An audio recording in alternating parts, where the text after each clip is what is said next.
Okay, Aimee, let's go back to the birth of your baby. Not the twin babies or the one in your tum right now, but of Tom Organic, which is seriously like another baby, is it not? It actually is. Started off with just a vision around packaging because it was a design project at school in my final year of MLC, and we were doing a graphic design class. So year 12. Year 12. Yeah, right. And always really focused on, how can I create a career filled with passion and purpose that I can throw myself at and be, super committed to.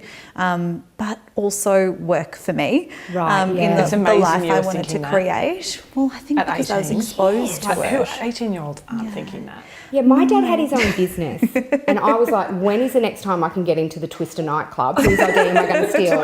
And you're thinking, how do I work for myself? Well, perhaps they're the things I sacrificed, in my 20s, literally traded for, and that's part of the journey and the evolution of starting a business, but very much began around just this passion around packaging and making something that was really ugly, a tampon box, really beautiful and inspiring, and that was part of that empowerment piece around feeling comfortable and confident to pull a pack of tampons out of my handbag, out in public, and be able to walk to the bathroom with them out on the table, out on display, and feel comfortable. So that was where it began, and very quickly just was completely horrified by what was inside that box. Yeah, talk us through it, because when I was researching you, and as a 36-year-old woman, it has taken me really until now to go, oh my God, what have I been putting in my body? Because we really don't think about it though. No. You just do it because you have to, and you're discreetly like, oh, I've got my period, let me grab this at the supermarket, and then there's no thought in it. No, it's a mindless choice. And interestingly, we only ever buy,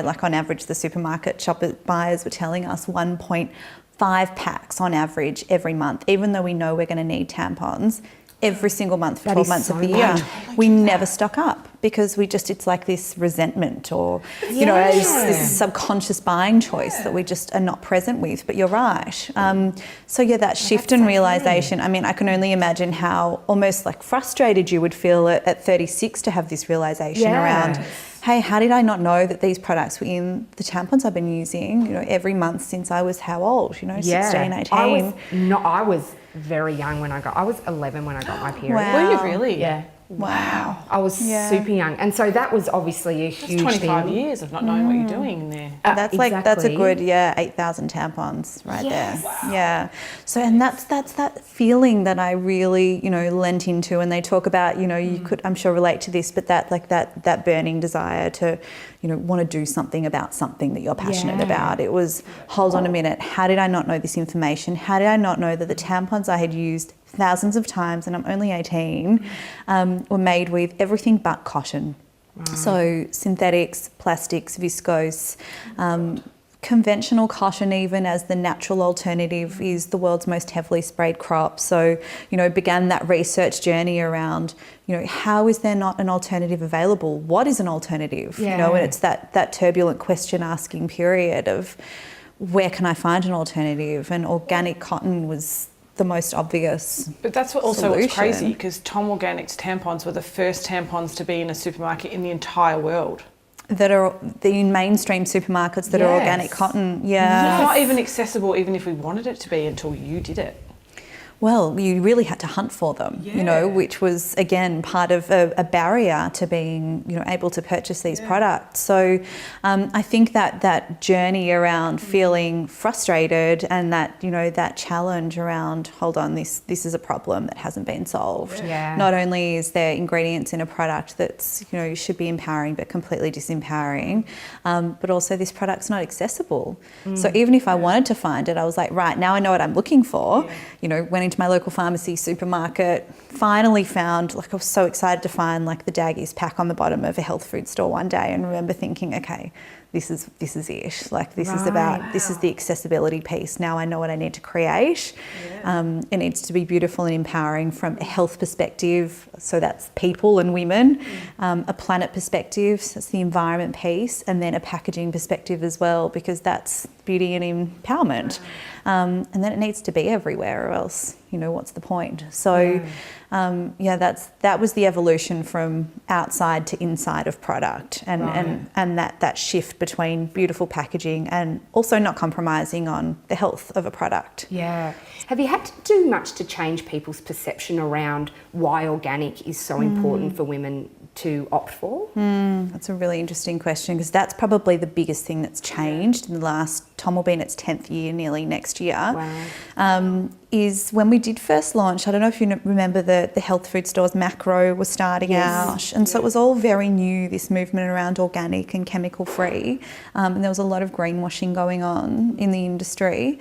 I remember people saying to me, you need to make your pack transparent so people know that organic tampons aren't brown, you know, because there was this notion of, you know, and it was just, there was such a huge amount of investment in education from the absolute beginning. So the first thing that was the most important, and my mum, I remember her at the time saying, you can't not do this, because the process was just so arduous.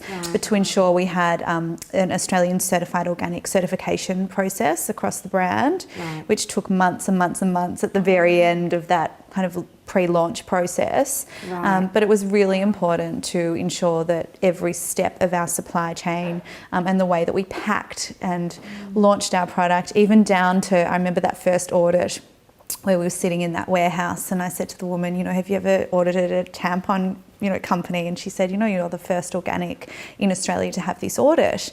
And she went through the detail of, you know, the level of stringency that was required. So even the tables that our tampons were packed on, even though the tampons were pre-wrapped, had to be wiped down with boiling water. They couldn't have any chemicals touching that table. So it's ensuring the absolute integrity of that organic certification all the way from the farm through to our bodies. And so that was really important to me. But that organic education process has been enormous, because it is at a premium. An organic tampon is like 4 times the price for us to purchase from our manufacturers than a conventional tampon, and really going into detail about, you know, why that's important and what that cost is made up of was something that we did over time. But we also absorbed a lot of that margin to make it accessible. Because we're really committed once people hear it, you can't unhear it. You can't unhear it. Like once you reach someone and tell them that message and the health risks with the other, it's just, you can't unhear it. You can't avoid thinking that when you go back to buy some. And it's word of mouth was really powerful for us early on, because it is one of those discreet, you know, products that we talk about, that it's secret women's business. It's like, you know, you want your best friends to know, you want your sisters to know, you want your mums to know once you know.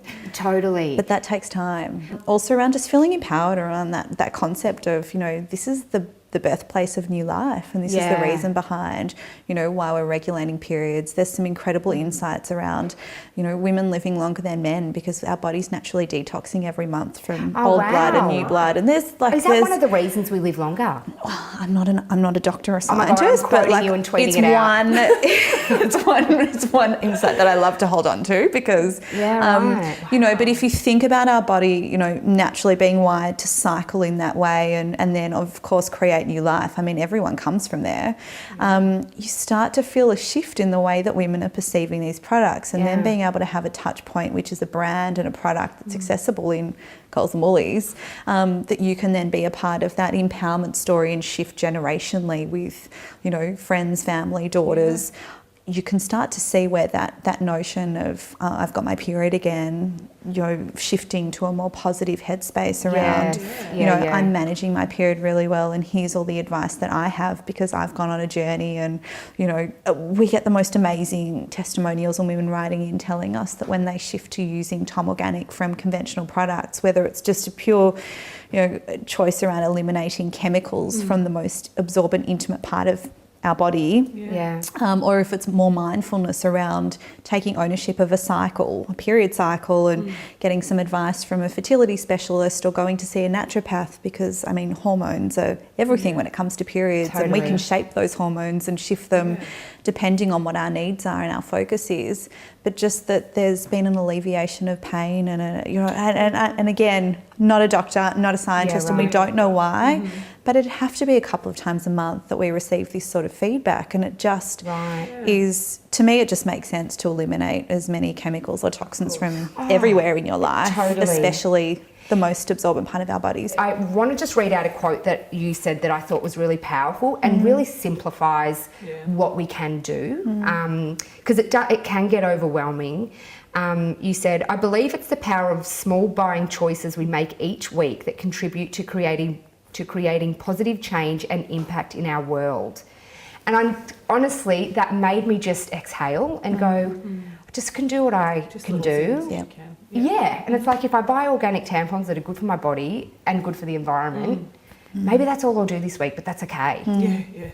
That's enough. And in a lifetime, often that is, you know, think about 12,000 tampons over a lifetime that we use, and the cumulative impact of, you know, every single woman making that choice. You know, that's a huge amount of impact. And I mean, for me, it was just that's how I went on the journey. So I'm just sharing my acknowledgement of, you know, I was never 100% organic, and you know, I was always sort of fit and healthy and aware of my own body health, but I didn't know what organic meant when I first started, and I didn't know the relevance of having a completely clean, you know, from a chemical perspective, bathroom and pantry. And of course now we do as much of that as we absolutely can without compromise to performance and price and accessibility, because, you know, it's unrealistic to expect people to go shift too far on the journey.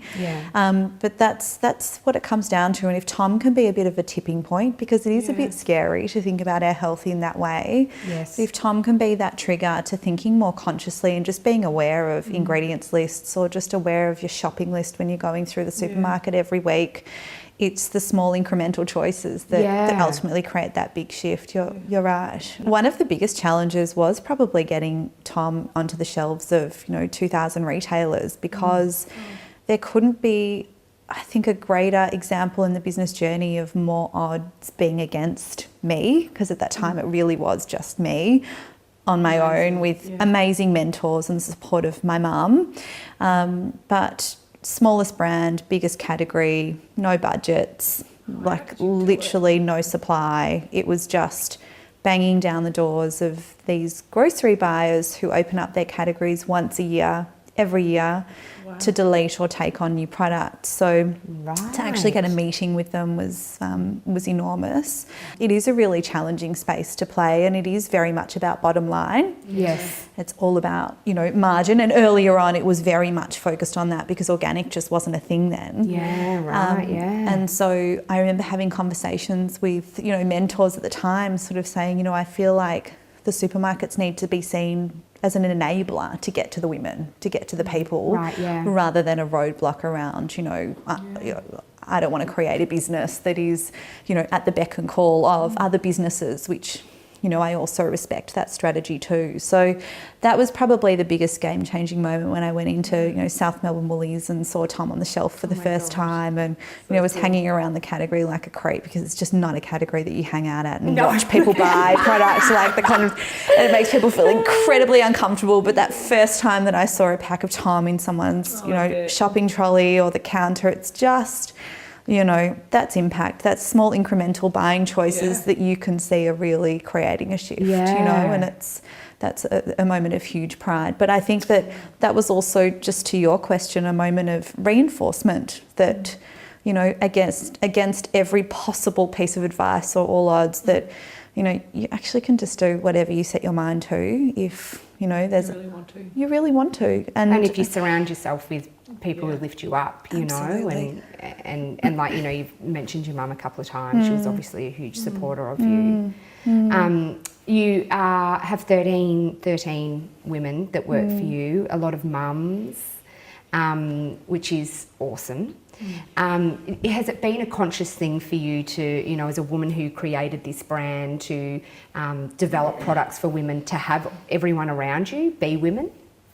Actually hasn't been a conscious choice to have an all-female team. We've had men work with us in the past. I think what's been the most conscious evolution of Tom is that it has very much followed my life, from, you know, creating a period range to then having babies and creating maternity products and then nappy and white products for my babies. But then coming back from maternity leave and realising that, you know, there was a space in between around that freedom and flexibility, you know, when we want to work and also be present at home, and not sacrificing either one of those. So I would say that there's been a very conscious choice in the way that I've grown and developed myself personally, but also the team since returning from maternity leave. So we work with an incredible group of women through Beam.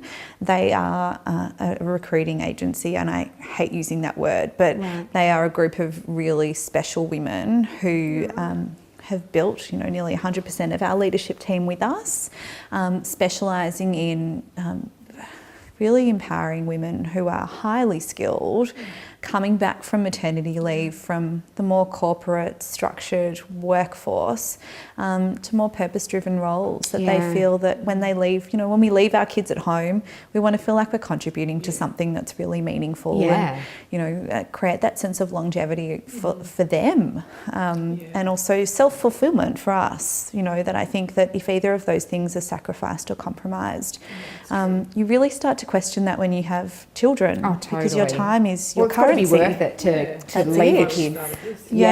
Exactly. And now it's become very conscious. So in the business and the way we grow it, so one of our 2020 goals is to be the most empowering workplace for women in Australia. And how do we do that? I mean, we need to create a benchmark and expectation for what we feel is acceptable, and then hopefully by proving that model, and we're still in the process of proving, with 100% of our leadership team made up of part-time mums and experiencing, over 90% growth in the last year, which is the biggest year of growth we've had. I would say that we're definitely contributing to that being, a proven case study that can work. And I think it's just about skills and outcomes. It's not about the 9 to 5. It's about and it's about us applying that lens also to, the way that the rest of our team works. So even if, we're not all mums, it's about learning how to ensure that everyone's working at their optimum and they're given that environment to do that. So I think that that's the way that the businesses will shift or need to shift in the future to keep up with the way that we're wired naturally. Some people work better in the mornings, some people work better in the afternoons. I think it's, with children or no children, it's something that, but particularly that piece around mums and females in the workplace being empowered is something we've been very conscious about. The conversations at your workplace would be different to most people's, I would think. Because also, do you know about how interesting is the syncing when you sync with other women that you're around? Have you got 13 women? Who have their syncing period of the periods. Yes. Do you know what? We always talk about who the alpha is because it's a real thing. Really? I think with so many women kind of having babies and pregnant, and then there's some women that, have different kind of contraceptive devices that they use, but so absolutely. Is it the alpha female who sets the... Someone leads, Really? Someone always leads, I did not know that. Oh my God, it's like a wolf pack. Oh, it really is. It's like a real thing, like the pheromones and we should really look into it. It's that funny, that perception of going, what's it like just having all women? We get asked that a awesome. lot. It's probably what we get asked a lot too. It's like, how's it working with people and then with just women, and then it's very common. Yeah, because how powerful are we when we help each other, and when we lift one another, and it's incredibly powerful. But and that's so important to be mindful of, because of course it could be the opposite if not. But women are incredibly loyal too. They talk about gender parity happening in like hundreds of years. That's pretty disempowering. But I think what's empowering for us is that we can actually create again this commercial model that works. With a bunch of women, and also the nature of the product too. I mean, we're talking about like there's tampons all over the office, with the importance of actually being intimate with the nature of this product and deeply understanding the sensitivities around how we market it and how we educate around the brand and how we improve it. You kind of need to be able to use it. So yes, we've had men in the business across operations and finance, use it. Oh yeah, that would be cute, wouldn't it? Good luck with that. Maybe the pads. Before I had my kids, I was so career focused. I couldn't see anything else. I was like, I want to get here. And then I had my boys, and my passion was still there, but it changed a lot. Have you found that since? Because you've had your business before babies and now after. What's the change been like for you? Huge change. So again, you can give, 150% to anything before you have children. Yes. And in a really focused way that you can control. It's the complete opposite having children. I think I went from chief doer, like I was able to kind of do anything and everything in the business, to I have to figure out how I can be absolutely potent with my time, but what does that actually look like? Yeah. What do I want to be spending my time doing now? I had the luxury, a bit of a luxury around choice and, being able to feel empowered to recruit other women to cover some of my role, and was always really empowered to do that. Never felt like I wanted to hold on to it all. Yeah, right. Knew that was a process of ensuring that I wasn't holding Tom back. But my passion absolutely did shift because I had to figure out how to lead without being there every minute of every day, without being the first one in and the last one out.